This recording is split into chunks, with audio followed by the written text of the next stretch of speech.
Welcome to our Friday book talk here with SASH, everybody. Just a quick heads up, please do keep your microphones on mute during the presentation. And with that, I'm going to hand the floor over to Chuck. So welcome to the Society for American Soccer History's SASH session with Dr. Kelcey Ervick, author of the graphic memoir, The Keeper, Soccer, Me, and the Law That Changed Women's Lives. The Keeper is Dr. Ervick's fourth book, and she is currently a professor of English and creative writing at Indiana University South Bend. Founded in 1993, SASH works to promote, facilitate, and disseminate research into the rich history and heritage of soccer in the U.S. You can find us on the web at ussoccerhistory.org and on social media with our Facebook and Twitter accounts. If you'd like to join the society or renew your membership, please visit our website and do so through the Join SASH tab. While SASH's president, Tom McCabe, normally hosts these book discussions, Tom has kindly asked me to step off the subs bench and onto the field for this one. So in our social media climate of today, it can sometimes be a fraught experience, but other times you can have some fortuitous connections. A friend of mine who'd recently written a personal memoir posted a picture on Instagram of himself with other writers at a book event in Kentucky. I saw that picture, and on the table, there was a soccer book. And as I zoomed in on that soccer book a little bit, I saw that it was clear that this book would incorporate plenty of history into that storytelling. When I got The Keeper, I wasn't sure whether I should classify the book as an art book or a sport book or what, because the visual expression was so impressive. But I did know that it would be important for Dr. Ervick to speak with SASH, as her incorporation of history, social justice, and her experiences of growing up in the US playing soccer was perfect for SASH's goal of disseminating information about the soccer history in the United States. So without further ado, it's my pleasure to turn the session over to Dr. Kelcey Ervick. And once she is finished, we'll do a Q&A session as well. Dr. Ervick. Thank you so much, Chuck. Thank you, Tom, Zach, and the Society for American Soccer History. I'm so pleased to be here. When I received an email from Chuck inviting me to do this, I was like, I'm not a soccer historian. But in fact, I kind of did have to become one to work on this book. So it's been a pleasure to learn some of that history, and I'm excited to share what I learned with some of you, and probably from some of you. I referred to the SASH website, I consulted it, and some of the fellow people I can see on the screen who are here. So it's really an honor to be here and share this. So my book, The Keeper, is, as Chuck said, it's my fourth book, and my first three books had nothing to do with soccer, but a lot to do with women's history. And so I'm thinking, so this was kind of this natural transition where I began writing, looking back to my own history as a girl growing up in sports and soccer, and then thinking about how that fit in with like larger questions in women's history. So as I worked on The Keeper, I had like three key questions that I was exploring. The first one was kind of like, how did I go from a three-sport athlete, soccer player, to becoming a writer and professor, and especially being a writer and like an artist? That's just seemed like two very different identities. And I was kind of trying to think about how they connected and what the intersections were, because I always saw them as pretty different. The second question that I was exploring was, I wanted to know more about the effect that Title IX had on my life as a woman coming up in sports, and as a girl coming up in sports. Title IX came into law in 1972, so I'm just a little bit older than it, and we came up together. And so I was wondering about those effects. And the third question was thinking about my interest in women's history and my experiences as an athlete growing up as a girl, just the special and unique issues that women athletes face and the challenges that we've faced over time. So those are kind of the three main questions I was exploring, and that I'm going to now share with you from the book. So let me go ahead and pull up my slides. And let's see, so now I need to.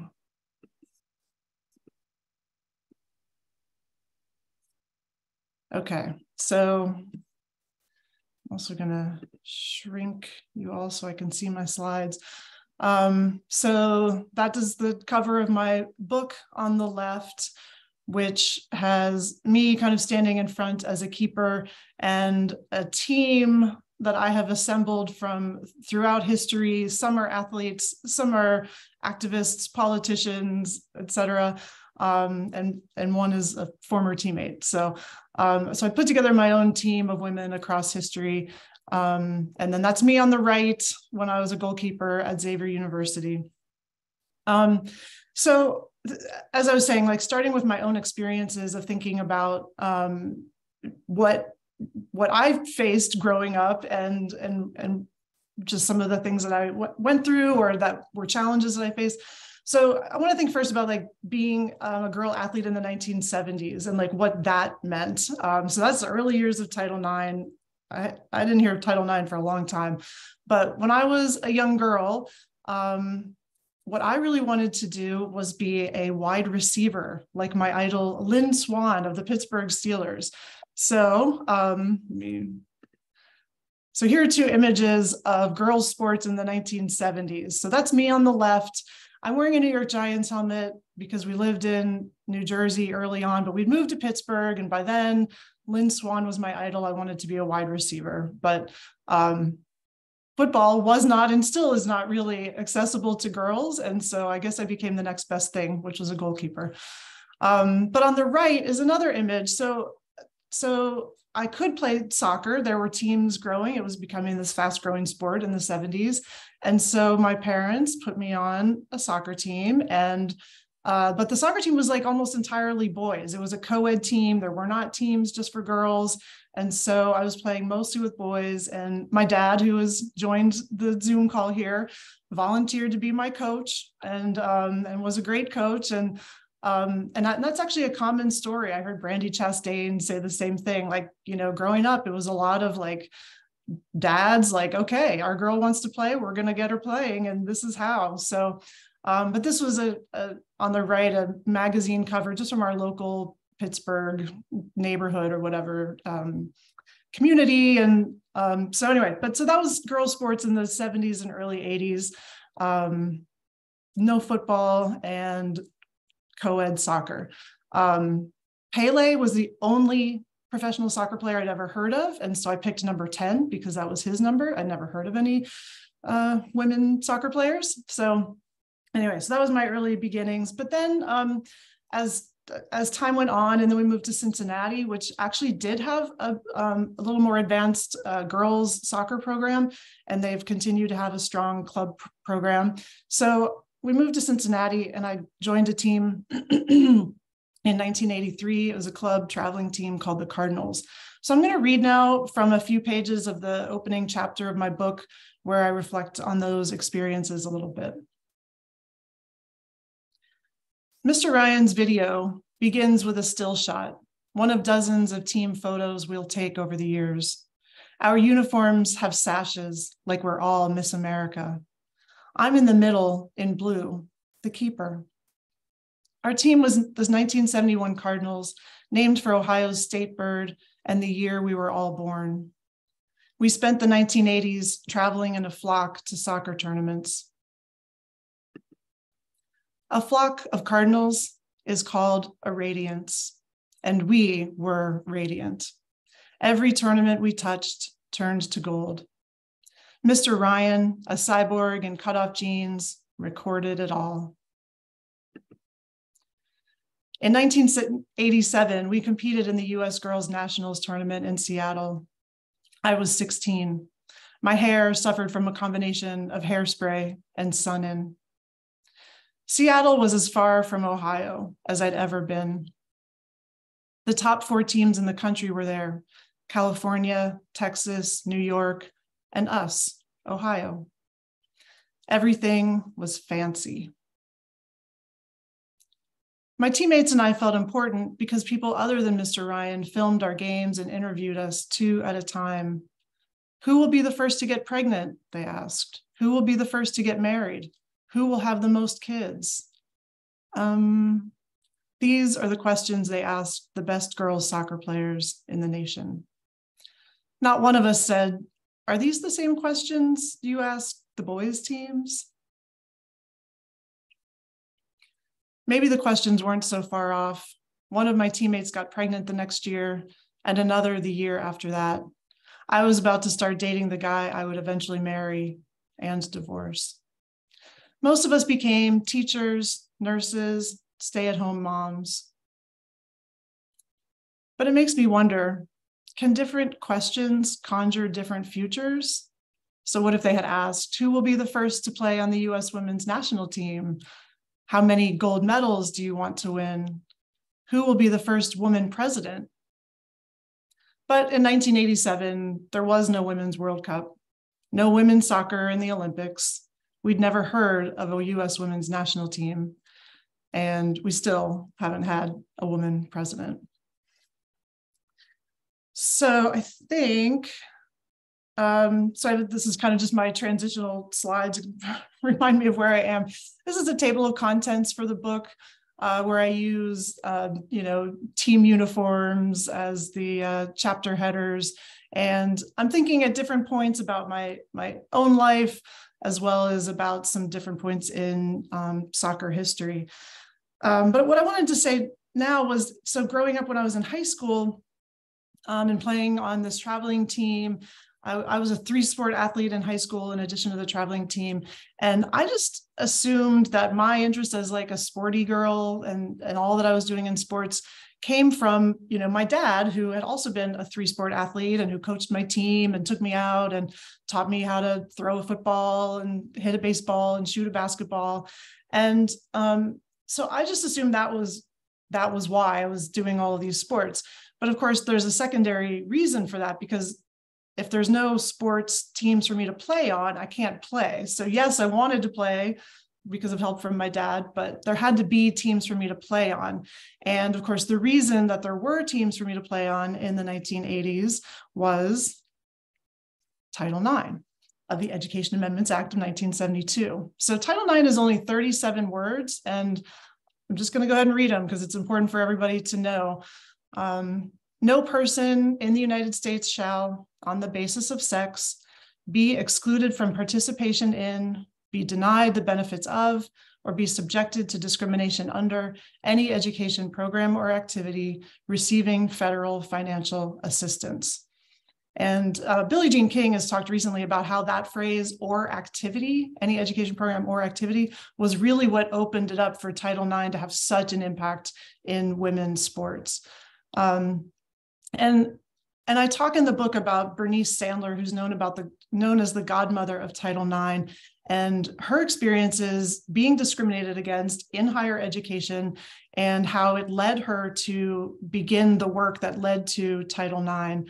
And basically, she was just about to get her doctorate, and there was like 7 positions open at her university, and she wasn't being considered for any of them. And so she asked a male colleague, like, why aren't I being considered for these jobs? And he says to her, let's face it, you come on too strong for a woman. And she said when she later wrote about Title IX, I did not know that those words would change my life and the lives of millions of women and girls, because they would ultimately lead to Title IX. She says, instead, I went home and cried. But after she cried, she started reading, and she started, putting together all of these materials to show how widely women were discriminated against in higher ed. And so eventually she then, worked with a number of other women and women politicians and Senator Birch Bayh, and they were able to get Title IX passed in 1972. Now, they had no idea that Title IX would have the impact that it did. They said, like Birch Bayh said, I had no idea it would have this impact. Representative Edith Green said, I never even played sports. Representative Patsy Mink said, we had no idea its most visible impact would be on athletics. And that's Bernice Sandler at the bottom saying, I remember saying, isn't this great? Girls will have more activities at field day. But in fact, Title IX would change everything. And these are just some quotes from Ms. Magazine from a couple of years ago, saying Title IX claims World Cups and Olympic gold medals as part of its legacy. Since Title IX, female athletic participation has exploded by 1,063%. And in 1971, when I was born, there were 293,000 girls in high school sports. And in 2019, that was up to 3,400,000. So it had a huge, huge impact. And I'll trace that in a few other stages of my slides here. So now thinking about me becoming a goalkeeper. Whoops. Sorry, I was trying to click okay. So I talked about how I probably wouldn't have become a goalkeeper, but I can't think of a position more suited to me. It was when I was 12 years old and joined that club team that I became a goalkeeper. I was a 5'8" sixth grader, and I had been really pretty good on the field playing as a left wing, but by then I was a little bit slower, but I was pretty good with my hands, and I'd started playing basketball, and they were like, we will take you if you will be a goalkeeper. So here's where I think in these next couple of pages that I'm going to read, I'm thinking a little bit about that connection between being a goalkeeper and being a writer, and then also going a little bit back into some history of football, soccer. So I talk about this article about goalkeepers and writers, and the author Irwin admits that he loved being a goalie, and he argues there's a connection between, and this is his quote, being a writer and being a goalkeeper. He says, it is a very individual position, the loneliest, most isolated on the pitch. And he says there are only a handful of well-known writers who have played competitive football, and every one of them played as a goalkeeper. And then I also like to point out that every one of them was also a man. Two of the best known writers who were goalkeepers are Albert Camus and Vladimir Nabokov. And there's Camus, the goalkeeper in front, saying one of his famous quotes that I'm sure all of you here know, all that I know most surely about morality and obligations I owe to football. And Nabokov in his memoir, Speak Memory, says, I was crazy about goalkeeping. That gallant art had always been surrounded with a halo of singular glamour. So like Nabokov and Camus, I was a goalkeeper who wanted to be a writer. Unlike them, I was a girl. So humans have played a form of football forever. The Chinese played it, the ancient Greeks, the Aztecs, medieval knights. Shakespeare referenced it in King Lear, saying, you base football player. Native American men and women played it.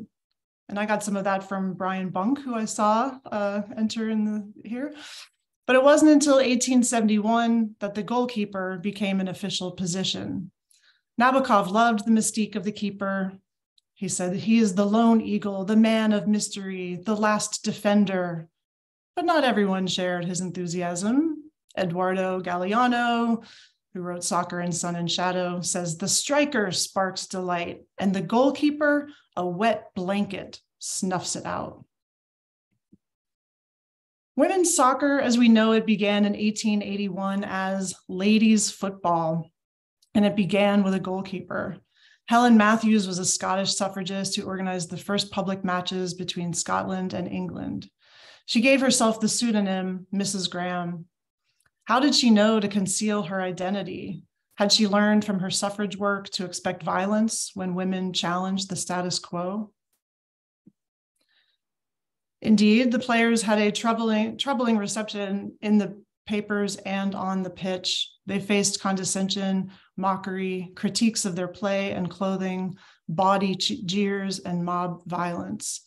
And so these are just some excerpts on the right from an article from the Manchester Guardian describing the play. And I excerpted some of the phrases, mocking them with the quotes, a ladies' football match. The costume is neither graceful nor becoming. A crowd of youths were there. It was boisterous. And then mocking the play, as if kicking a ball about the field can be so described. And ultimately, there was a rush, a mob, rough treatment, clamor, and the women had to be driven away to safety. So after 2 months, play ended. But for me, play actually for me ended after I was done with high school. I did not play my freshman year of college. But then, little transition here. One thing Camus said he learned from being a goalkeeper is that a ball never arrives from the direction you expected it. And for me, I got an unexpected phone call after my first year of college. Basically, I won't read it all, but being recruited to play at Xavier University. And what I do remember from that phone call is my future coach saying, "Can you touch your toes?" And me saying yes, and like actually bending down and doing it while I was on the phone. And he says, "Good, not all tall girls can. I'm the new women's soccer coach. I want you to be my keeper." So you can probably find me there in the back middle. So here I am at Xavier University, and I am a keeper there from 1990 to 1993. And this is, these are the early next level years of women's sports and soccer, and things are really starting to grow. And I want to call to your attention number 4 in the front on the 3 in from the left side. That is my teammate, Laura Wambach. And so I want to talk about 2 experiences that I had at that time that kind of connected me with future soccer fame. So there is my teammate, Laura Wambach. And I remember one weekend we had games up in Rochester, New York, and we were invited to the Wambach family home for a team spaghetti dinner. And we all arrive and we get introduced to all of the Wambach family, including a younger sibling who just goes running through the dining room and out the door to go play. And my teammate, Laura, says, "Oh, that's Abby. She's so good at soccer that she only plays on boys' teams." So basically she was saying Laura was saying she's the best of all of us. And of course this was Abby Wambach at age 11. And then around the same time, we played at the Cornell Invitational against UMass Amherst, and their goalkeeper was Brianna Scurry. And of course, she would go on to be the keeper for the U.S. women's national team and the first Black woman and first woman goalkeeper inducted into the National Soccer Hall of Fame. So, I have these experiences. I don't think much about them at the time. And as I say in the book, I could have never known that they would go on to this sort of fame, to go on to win Olympic gold medals, to win, to be World Cup champions. And part of that is not just because I couldn't tell the future, or not because they weren't any good or whatever, but because literally in the early 90s, there was no women's soccer in the Olympics, and there was no women's World Cup. And so the idea of that just wouldn't have even dawned on me. And so, as I say in the book, here's Julie Foudy now saying, actually, the first World Cup is next month in China. I'll be playing in it. So, in fact, the first World Cup was happening in 1991. It was Women's World Cup. It was not called that. And it didn't come till later. And we honestly, it wasn't really on our radar. I've asked my former teammates, did you all know that the World Cup was going on? And they were like, no. So it wasn't really on our radar. And in fact, then she returned from China, and her Stanford professor apparently was like, "You won the World Cup? Great. Here's your human biology exam." At this time, Anson Durrance is building, his legacy, his kingdom really at UNC. And he was really seeing the importance of women's collegiate soccer and collegiate sports programs as professionalizing. And because all of these things, the coaches, uniforms, travel were paid for by the university. And I felt like that was so true. It felt like such a much more professional experience for me than, when even playing on my travel team, which we played at high levels, but it was still kind of like, the parents had to organize everything, and it just felt more professional to have the university do it. By then, Title IX has been around for 20 years. I've never heard of it. None of my teammates had heard of it, but it was on our side, and programs were continuing to grow. And I think it's totally striking that from 1990 to 93, the 4 years I was at Xavier, 50 new Division I, not even, across all divisions, but Division I NCAA women's soccer programs were added. But I graduate from college and hang up my goalie gloves, as it were, and get married. And then the next thing I know, I'm pregnant. So it's 1996. And that year was an election year with this newly named constituency, the soccer mom. And so, like, I have in the background typed just some lines from an article by William Safire in 1996, in the 1996 New York Times, calling it the year of the soccer mom. And who is this soccer mom? Does she play soccer? No. There are at least 1 million soccer moms. So I think of this as an interesting transitional space, because later I will become a soccer mom. And the answer to does she play soccer is often yes. So thinking about different generations, even of soccer moms. But anyway, in this moment, I was no longer a soccer player, but I was not yet a mom. I was as close as one could be to both, and as far away as one could be. So I was almost a mom and not a soccer player. Also in 1996, was the first year that women's soccer was an Olympic sport. And I have my little asterisk saying that men's soccer, of course, had been part of the Olympics for 96 years, since 1900. There were more than 76,000 spectators at the gold medal match of the Atlanta Games, which is amazing, but double asterisks. It was not aired on live TV.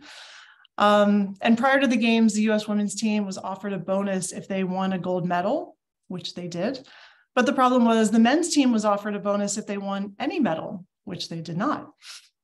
So this is like, as soon as like women's soccer is taking off and gaining momentum, they're already fighting those equal pay battles. So they're like, well, what do we do? So they consulted the OG, Billie Jean King, and she told them, you just don't play. That's the only leverage you have. You make the money and you have to say no. Right? She had fought these same battles in the 1970s. So that's what they did. Julie Foudy, Mia Hamm, Brianna Scurry, and others boycotted training camp until the Federation compromised. So as I say, they learned that the fight for equal pay is a team sport too. Oops. So then women's soccer, now it's really getting some good momentum. We had a great year in Atlanta in 1996. Now in 1999, the Women's World Cup is going to be held on American soil. And that was, hugely exciting. But as Caitlin Murray has said in her book on the national team, the media devoted as much attention to the U.S. women's national team's looks as to its play. So these are some of the headlines that are all about sex appeal, how they look good, the babe factor, all of this kind of thing. And I juxtapose these with this postcard from the late 1890s, where, here's a woman footballer described as a fine all-around player, and these guys gawking at her. So, 100 years difference, and there's very little difference. Here's the World Cup Barbie that was endorsed by Mia Hamm, which has its own kind of, strange interplay of like Barbie's role herself as sort of a sex symbol, but now, we'll make her a World Cup rep. As I say here on the bottom right, one columnist even claimed that the Women's World Cup was played more like the talent competition in the Miss America pageant than a sporting event.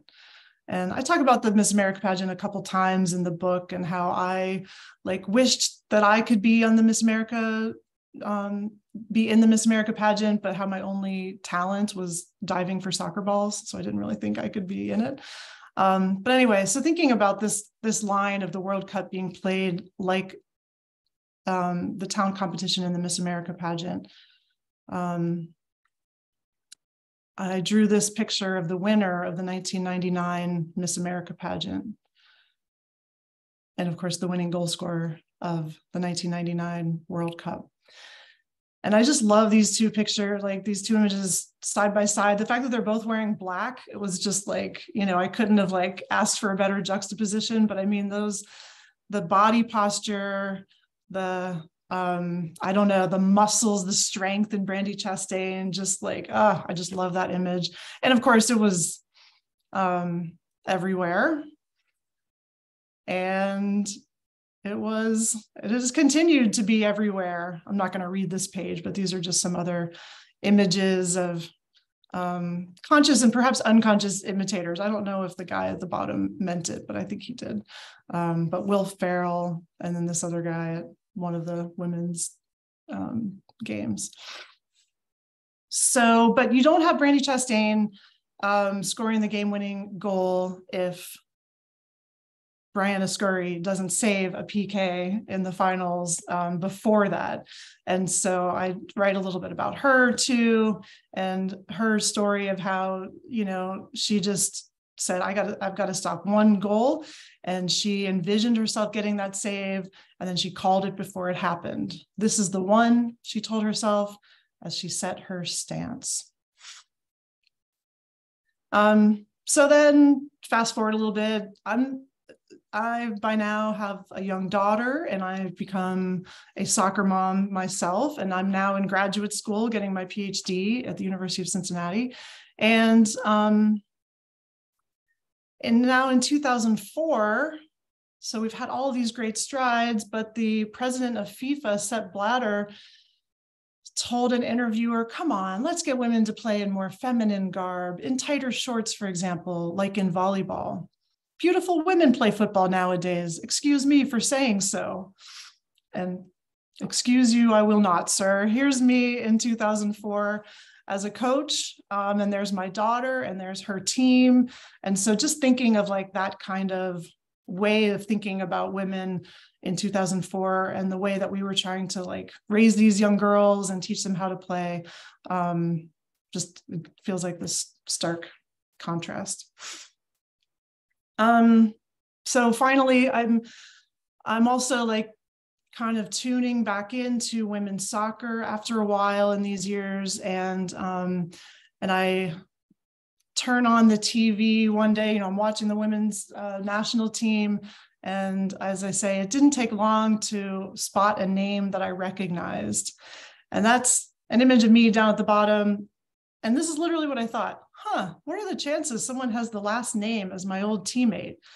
And then I'm like, wait for it. Because it actually took me a minute to realize that this Abby Wambach person was not just someone with the same last name as my former teammate, but was in fact the younger sister of my gregarious goal scoring and guitar playing teammate, whom I had met all those years ago. And you have to imagine that meeting someone's younger sister 20 years earlier or 15 years earlier is not something you remember. It's I had buried that memory, and then I'm watching the television and I'm going Wambach, and I see Abby's face, and I'm like, man, she kind of reminds me a lot of Laura.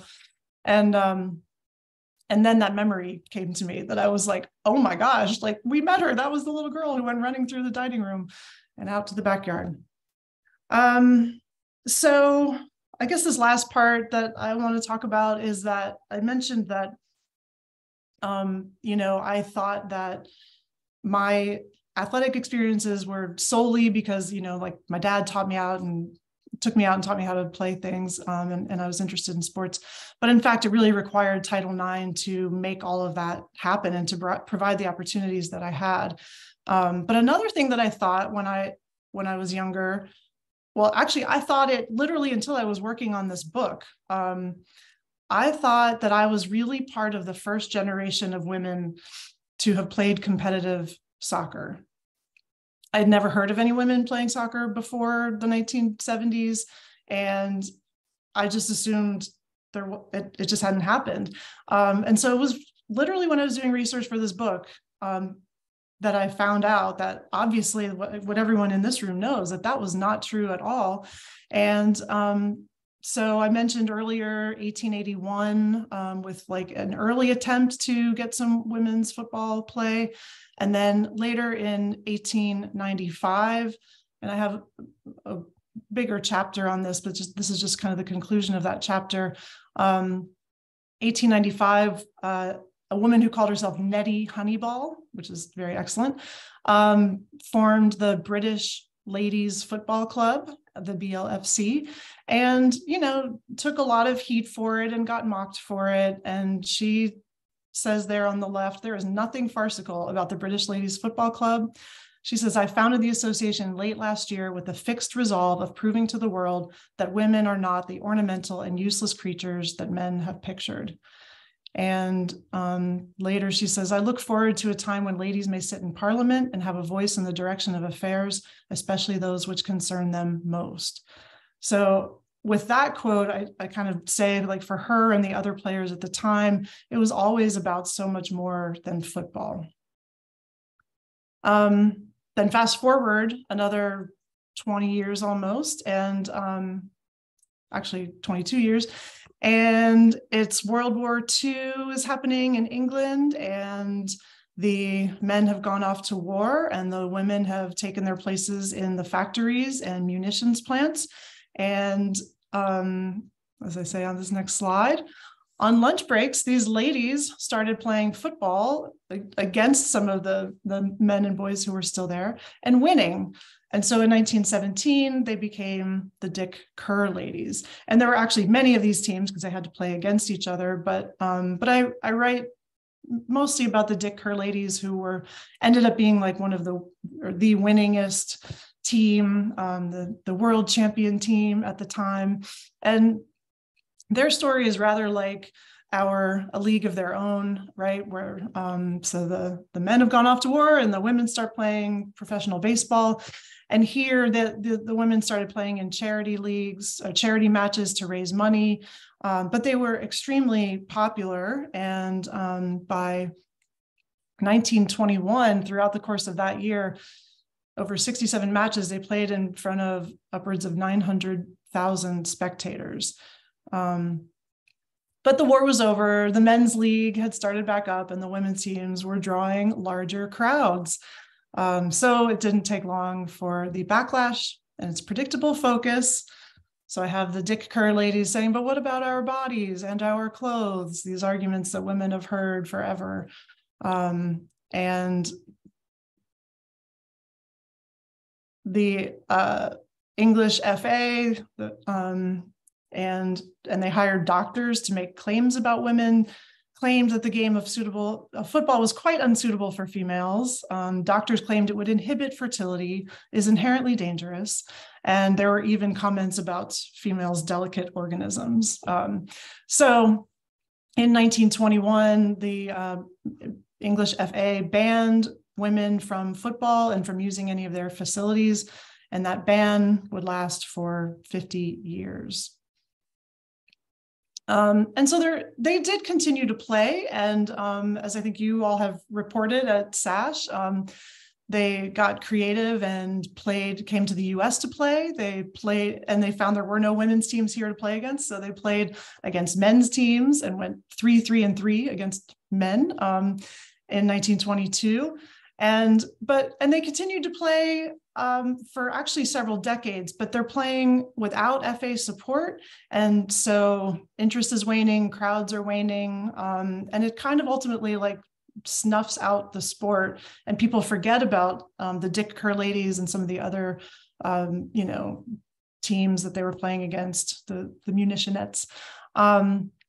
But it's been exciting to see some recent, a lot of amazing recent work from historians like Gail Newsham or Steve Bolton, who I'm referring to here on this panel on the right, where I say that decades later, a grown man stumbled upon his granny's dusty suitcase, and it all tumbled out: the boots, the balls, the souvenirs, and the stories. And so he knew his granny had been a footballer, but he had no idea what that meant. And he found this old suitcase in the attic. And so I have a picture of Lizzie Ashcroft, that was his grandmother, and her teammates. And, you know, there's just pictures of them like traveling the world, like US and France and Ireland, and playing other women's teams in the 1920s, 30s, 40s. But these histories have been basically, you know, forgotten and neglected, and now they're coming back to light, which is really exciting. I don't know if this is going to work, but here's this wonderful clip just to see them live.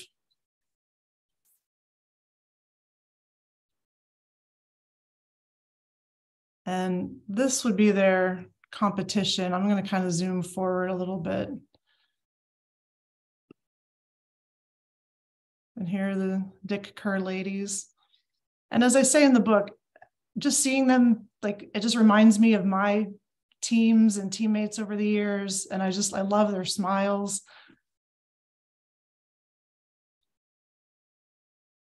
And then there's a little clip of them playing. And like, look at those crowds. We can scarcely get that many people to an NWSL match.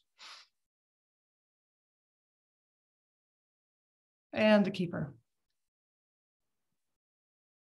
So I'm going to now just show, I think I've got one final slide where everything comes full circle. And this is a picture from last October.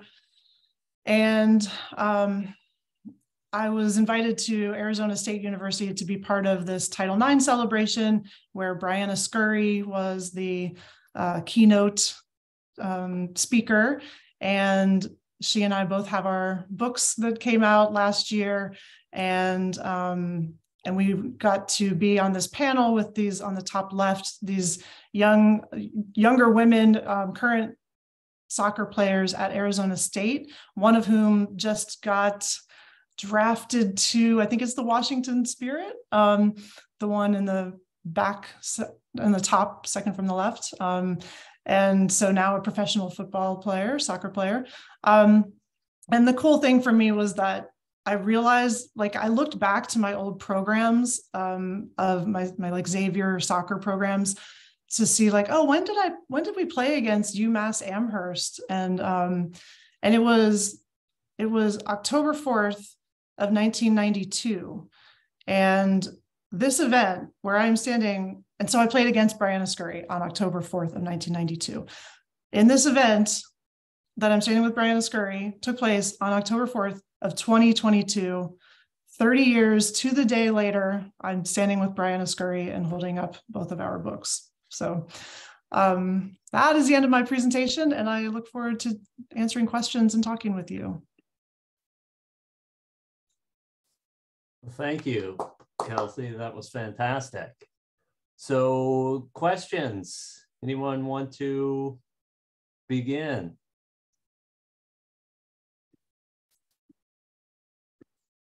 Don't be shy.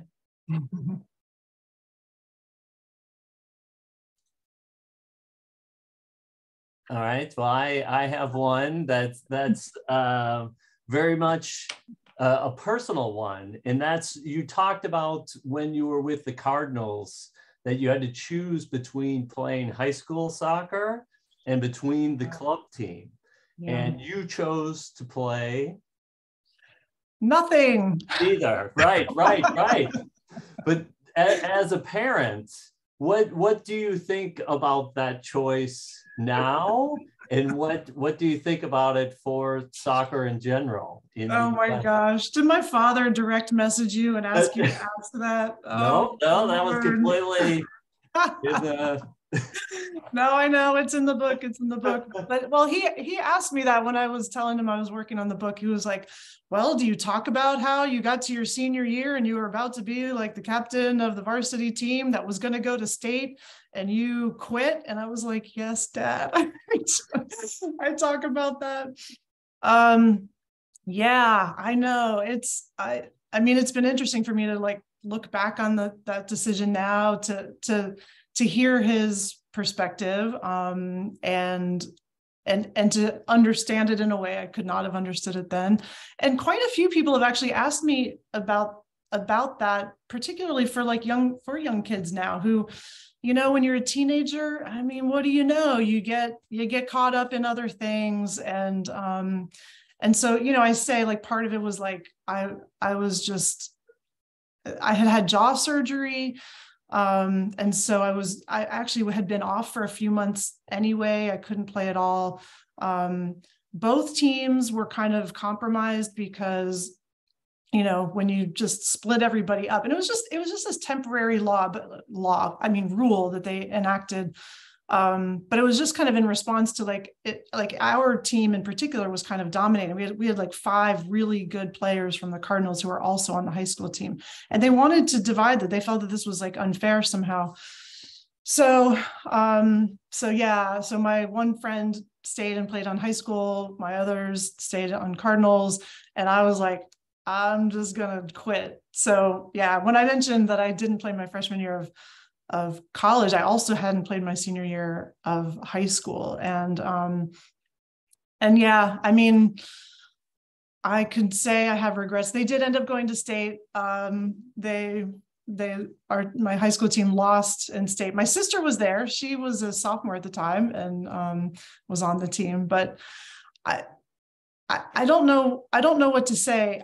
I was burnt out. I know, and this is a common experience. I was particularly, I think, burned out in soccer because we were playing in the spring, we were playing in the summer, we were playing in the fall, we were playing indoor in the winter, while I was also playing basketball and softball in the other seasons. Being a goalkeeper was like exciting and special, but it was also kind of isolating. And so I often, I think that sort of contributed to some of my ambivalence about the position. So yeah, I did what I did. And I all I can say is like, I think these are important conversations to have with young athletes, and be willing to hear them when they're expressing that they're burnt out, and be willing to think about options. Maybe taking a break can be the best thing. When I went back after 2 years and played at Xavier for 4 years, those were the best soccer years of my life, so and I felt strong, confident in play, yeah, we just need to be having the conversations, acknowledge that it happens, and sorry, Dad. Yeah, go ahead. Great presentation. I can't wait to get the book. Thank you. Thank you. My question is about your perspective on the '99 World Cup Championship and the impact it had beyond soccer, the social impact. Mm-hmm. At the time, did you have a perspective on it? And looking back now, what's your perspective on it? Yeah. The 90s for me are interesting personally in that I think I was ready by then to sort of like make a break from the sports stuff and really get into my writing, and also being a young mom. And so I was like following along, but I know that like some of my former teammates, like they were there at the game, they were like following much more than I was at the time. And, I had a 2-year-old in the 1999 World Cup. And so things were just a little bit different for me. I was applying to graduate school. So it was of course on my radar, but not dominating my life. But I think that whole, just the idea of the soccer mom in 1996, like soccer had come of age. Like my mom was a soccer mom in 1986, but no one was talking about it then. And so it was interesting to see soccer begin to come of age, have this impact. I love the images. And I think this is where like the huge impact is, not just of like Brandy Chastain, you know, like sports bra, you know, celebrating, which was its own kind of like fraught negotiation. I talk about like, that's the same year, like the Victoria's Secret bra was like, you know, had $1 million of diamonds on it. Like we're obsessed with like women's bodies and clothes, and like, but to see a woman celebrating a sports victory in her sports bra was, you know, like a real challenge to some ways of thinking. But I was going to say too, the images of just like young girls at the World Cup and like that excitement and them cheering on, you know, Mia Hamm or the other players, like that then starts a new generation of girls who don't know only Pele, right? I mean, like I said, that was the only professional football player I knew, soccer football. I also want to be Lynn Swan. So yeah, I think it's just like, I think that just was like the next level that brought us to the next generation. I didn't talk about the Olympics of 96 being called the Title IX Olympics, you know, but that's where we had women's soccer, US women's soccer, basketball, softball, and gymnastics all won the team sports. So that's like Title IX coming of age. Then we get to that next level with the World Cup a few years later. Then they introduced to a whole new generation of girls the possibility that you can do this. That's why I talk a lot about like, you know, I couldn't necessarily see some of this because it hadn't happened yet, but then it happened and other girls can see it. Yeah. I'm kind of rambling as I can start doing after a while, but that's great. I believe the 99 Women's World Cup was not only the greatest women's sporting social development, but human social developments of our generation. Yeah. Yes.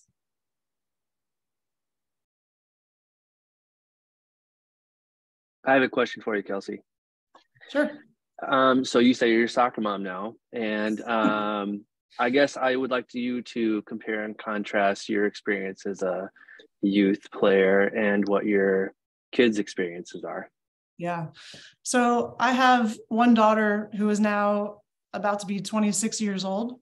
So my soccer mom official days are over, but I do reflect in the book about some of those differences. And like I said, you know, I think of like my mom's generation as like the original soccer moms, as in before the 1996 soccer mom year. And then in 2004, 2006, and just generally the 2000s, when I was coaching my daughter, what was really notable to me was after mostly coaching with, as you could see in that picture I showed from 2004, mostly coaching with other dads, we moved to South Bend and I volunteered again to coach. And I arrived the first day, this was for my daughter's like, you know, 6th grade team at her school. And the other coach showed up and it was another mom. And I was like, okay, well, this is different. And then we get to talking. And well, actually, first I just see her like moving around with the ball. And I'm like, okay, this woman knows how to play soccer, you know? And I see her moving around with the ball. And I asked her like, oh, did you play? You must have played. And she, you know, answered yes. And it turned out she had played at University of Dayton. We realized we played against each other. And I was just like, now this is a new moment in soccer mom history where, you know, the soccer moms have played soccer, and not just soccer, but like Division I soccer, and are now out coaching our daughters. And I really just felt like that was, you know, a real transitional moment. Again, I mean, like all these transitional moments I keep referring to, but I also think, I mean, so this is an interesting tension that I have, I think, and is worth exploring is, you know, my mom could be a soccer mom, like she was a stay-at-home mom, soccer mom, and was able to do a lot of the travel and, you know, support my life in soccer, traveling everywhere. But my daughter had a mom who had played soccer, but also like had to, you know, had ambitions to write books and be a professor and do some other things. And so it was, so I wasn't going to put my whole life into taking my kid around the country playing competitive soccer or even volleyball. She ended up transitioning to volleyball by high school once you had to choose season wise. So I had her in all these sports, and I helped coach all the sports, and we did travel around for her volleyball, but not to the extent of opportunities that I had. And what I see and hear now from like, you know, youth leagues and stuff, like my brother's got his son in baseball and they're traveling all the time. It seems out of control these days, you know, like in terms of like what, not just like the costs and the travel, but all of the, like, I don't know, like all of the stats and social media stuff and what, I don't know, like there's just all of the rankings, all of the testing, all of the whatever. It seems pretty intense to me. So I'm kind of glad I dodged that, both for myself and my daughter. Did you have other like thoughts or like things you were behind that question? No, I guess I'm in and around the youth soccer industry, if you want to call it that, the industrial complex. And it's just interesting to hear how things were versus how things are. Yeah. And we're just trying to make things better in general for kids and their parents and their families. Yeah. And, you know, any input is helpful, I guess. What are some of the problems you feel like you're trying to address? Well, like you were saying, it's turned into a factory of parents trying to turn their kids into the next Messi or Mbappe, and you know, there's poison in the well with some families and with some coaches and some organizations, and there's a lot of great organizations out there, like one called Soccer Parenting that's run by Sky Eddy, that are really trying to reinforce, you know, what this is all about, trying to make kids and their families keep things in perspective. And it's a challenge. There's so many parents that are just out there trying to get their kids college scholarships, or it's mostly unrealistic, but I guess just trying to get that information out there the best we can is what the good folks in the industry are doing right now. Yeah. It's a battle. No, it sounds like it. I hope people are willing to consider, like, and maybe this is a given, but, you know, D2, D3 college scholarships. I mean, those programs are hungry for players, and often have like just really good programs. They may not take you on to be, you know, the next Messi, but how many Messis are we going to have, you know? But yeah, it sounds tough these days. So I think Gabe Logan has a question. Kelcey, fantastic talk. It's so enjoyable. Thank you for taking the time to share it. My question has to do with your playing days at Xavier, and of course, it's a very strong traditional Jesuit university. And I was involved with somebody at SLU at the same time, and it sounds like Xavier might have started a little bit early. And I was wondering, do you know the forces that kind of encouraged that to go? Obviously, it's after Title IX and in the early 90s. What was the driving force that kind of got the program going there, the women's program? I think a lot of it came out of the strength of Cincinnati soccer, the youth soccer and the club soccer there. They really did have more going on. I mean, you know, like I mentioned, moving from Pittsburgh to Cincinnati, like there were more girls teams available then and there and at these higher levels than I knew of in Pittsburgh, even though I know Pittsburgh has its own, you know, high level stuff, but that seemed notable. So Cincinnati's just always had kind of a strong base. And so I think that was part of it. I noticed that, so with the field that we played on was the original football stadium. So Xavier had a football team from like the early 19-teens up until the early 70s. And they did get rid of their football team right around 1972, 1973.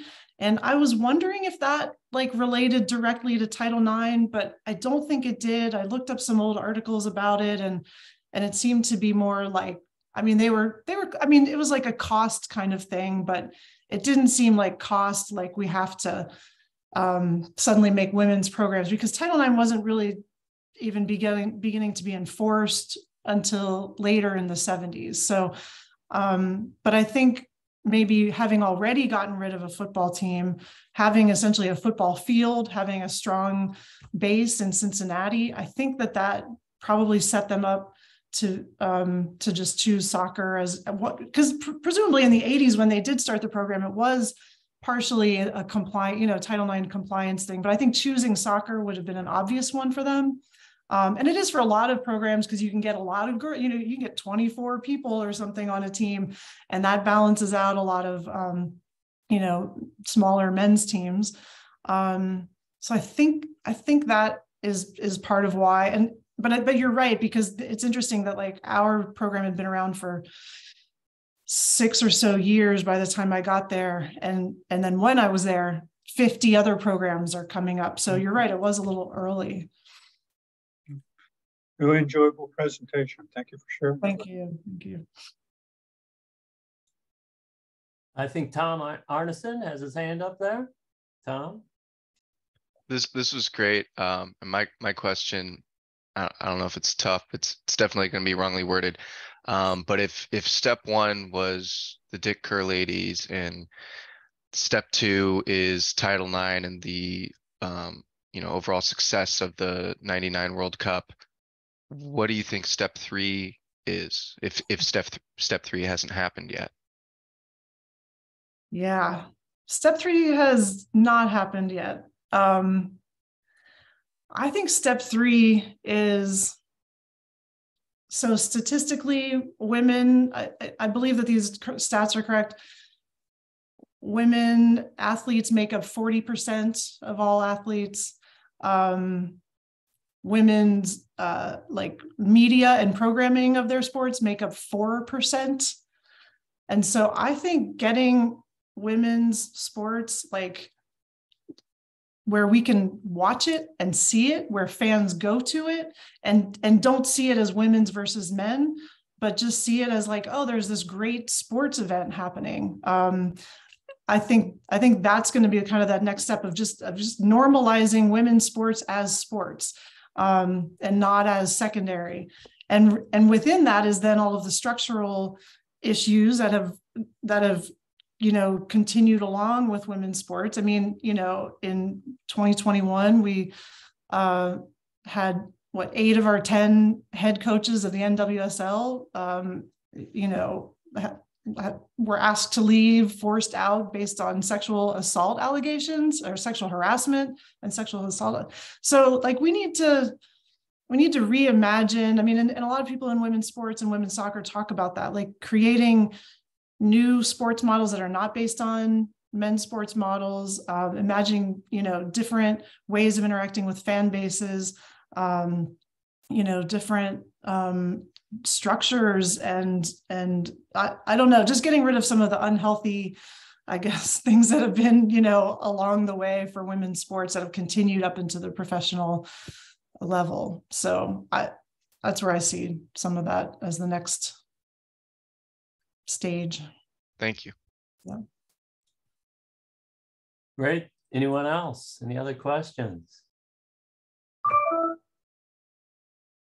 And then, all right. Well, I'll say thank you. Any closing words, Dr. Ervick, that you? Oh gosh, no, thank you. This was such I've been doing a number of presentations for the book, but usually my audience is not like soccer fans. So it was fun to kind of like do the soccer angle of the book and thinking about, women's soccer and talking to a group of people interested in the sport and its history. So thank you so much.